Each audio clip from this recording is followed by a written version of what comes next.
Patala whātula o Samoa Entertainment TV mai e pia mana tamua ili nei fo itula. Wa moli ai nei sa tamai lima sultasi tau sangal matua le fasio tangata male whaao o manu atunga.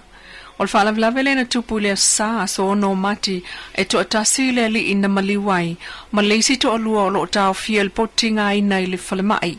Na whaamao nier kom sinalangolango o leo ma whalepui le sunga pali i efo peika mo lele.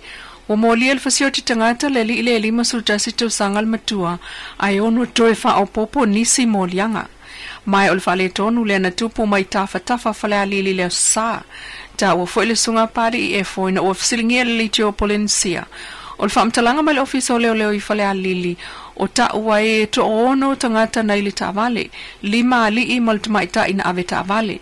Mai na inu mai lava il pole astrona i o ane ili taia o le sa. Mao one ai i tafa. O masalomia o le inunga lea na whaawau lava eo o ile awa uli o leo sa. Mai o leo e senga atu le nā matafa na tau ai ailo i maa. Na tā momo e leisi to lua. Ai to toe ai le to a wha, lau vavale le to tolu i lunga o le awala ina ua ese ai, ma le tamae lima tasi tau sanga. Ta ua fo e leo na tau ai fo i e tama ia le li i lima tasi tau sanga i maa ma lau vavale i ai, ma alua i loa le li i le lima tasi i le fale, a vane le anga ese, ma oso wha i ai loa li i nei. O le tama ua maliu, na onga manuanga i lo na ua, ai o leisi to alua lo onga fo i manuanga e au fia i le manu ai lo na tau au, ai o leisi e onga lava manuanga i lo na tua, pe ona saunoa le komisina langolango leo mafale pui. Ele i mautinoa mai po ai to ai ngā ava malo sile na inua i ali i talavou. Mai le salau fitu sifulu tangata o le pasese lea na malanga mai New Zealand i le sante nei so ono mati. E to valu ua wha mautinoa mai le mtanga luenga le soifua maloloina wa afia isi amo le COVID i le mae o lato suenga mua. Ia mai ua mata itua i nei le mtanga luenga ma wha anofo esea i le nei taimi. O lo whanofo e sea mamata i tū foi, le se lau ono sifulu o le pasese o le malanga lava lea, mai ua wha mao nia mai ai ele o a fia i le wha mai o le COVID, i le mai ai o lato suenga mua. Wha pe foi lau whainga luenga se lau lua sulfitu lea sa o fo lau onanga, i le malaiva lele i whaleolo. O lo whanofo e sea manofo vaava aia, mo le fitu sifulu ai tu la, mai le o iai lava se tasi walia e mai ai ni au ngol wha mai. O lo tu maufo ile malu pui o le tunu e au noa ma le pepesi itua, o siamo le COVID, ai o lo wha awawai, la asanga mua le puinga, mai le wha mai po le alert level 1, e whautu ai na ai le tunu, ia whaia ia talifonga, mata itu le vā mai si tangata le 2 mita, ia ma ia fufulu a au i te mi uma. Whautu ai na foi, e matua tapu so stangata e uia pe a whea no whanga lo whanofo e se ai quarantine sites, i la tau na malanga mai e tunu mau. Watali ai ka peneta le whautuanga le komisio tangata whainga ruenga le malo po le PSC, i le umane ai, o le lato suenga umi, whaasanga i le li ofisa langolango, e pui atua oi po le pora operation o le mtanga ruenga o la fonga matupe maua, le sunga Alvan Onesemo. Na tato fsilingia le minister mtanga ruenga o la fonga matupe maua le fionga tuala Josefo Bonifacio, i se atoanga o le la sanga uo o ne iai le ngā ruenga, a le ofisa langolango, le walata le tausanga o whaia iai suenga. Ia usilia le malefitu masina talmaio na whamalolo le suile o le piasidio le tanga ruenga. Ia o mafuanga lava o tua inga ele tūlanga foile o le aveina le tua o le container. Ia aele i uia ala o whaatino ngā ruenga, o whaasolonga foile o ngā ruenga. Ia mai o le temi nei la, sa ilo o mai ai whaatino ngā le susuenga le al pisasi, ia, petu sai ma le fitu le valu masina. Ia o lena mai loa le whautuanga al pisasi, ia po komisina foile o puleata anta whainga luenga le malo.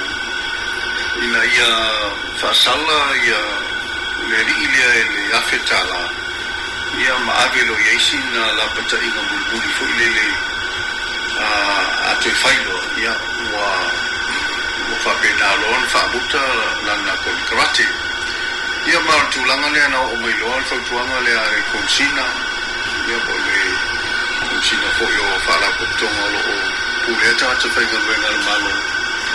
Una o mai lor kabineta ia sa silsila to fo ia il kabineta ma na fai rol fai uma ia talia ia le tulanga o tu ina mai le konsila ia por pisasi na ia fatino le tulanga le ole fasalanga ia fa pe ai fo ina la kota i gulu le ai ile wa fia ina na ngagwenga ai pitai ia ole asotolu la o mati ia na mai ai le term ia por le vai milia na ngalue ai lalo la ko karate ia o masani la vale o ngagwenga fa pe ia uma ia to fasal laula ia oi foi inicio no apply mai ia peto em fai foi on to apply mai fo i male suilia o le sala tupe tasi le afetala ia ava esea mai lea i le totongi o le ofisa langolango ma tu ina atu i totonu o le whaaptunga tupe ale mta ngā luenga o tupe a Samoa.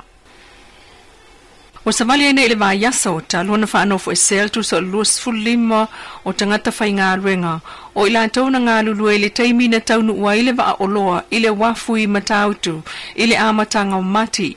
Peitai o le uma o na tu o le uta mo Samoa, mamalanga atu i Amelika Samoa le vaa na whato ai loa ne ai, e to a whaa seila o le vaa o loo a afia isi ama koviti. Malongo mai ai loa Samoa e peon wha mauni mai le fionga le pala mia fia mena o mimta afa, i se talnoanga wha pitoa na whai mai sa vai il whai ungo le vaa yaso.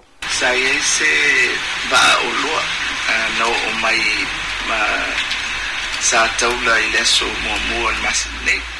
Ya abese maia olo ya na to tu ba ese atule la solua o mati o le o atula ya Amerika Samoa ona fai lo le o so engo le auva ai ali ai to fani si o le auva o positive ile covid ya ilunga la ba wai inga foi le fa ba malu la va ve longo mai la vai Amerika Samoa ia tatu kole tulanga masani ai o ba olo ele fipa ia isi tulanga ba la lata ia tatu tangata whainga luenga ma tangata i lunga ba na ila vai ele au whainga luenga ho ile au soifo maloloi pe fa pe o fatino ni soenga ho ile ai olela ua faile fai unga le committee ma longo mai foi le cabinet to los for lima ia tato au whainga luenga olela au fai unga e au atu lato e whanu foi se mo luva yeso Ta uel pa anga mai tutonu o tangata whai ngā ruenga o lo ta uelunga na toe au ao mai tua i o lato a inga o lo o whaanofo e se ai nei le au waa. Lau Samoa Entertainment TV mai e pia mas whaopoponga wa tamua tai au i le anofo le atua a soifua ia.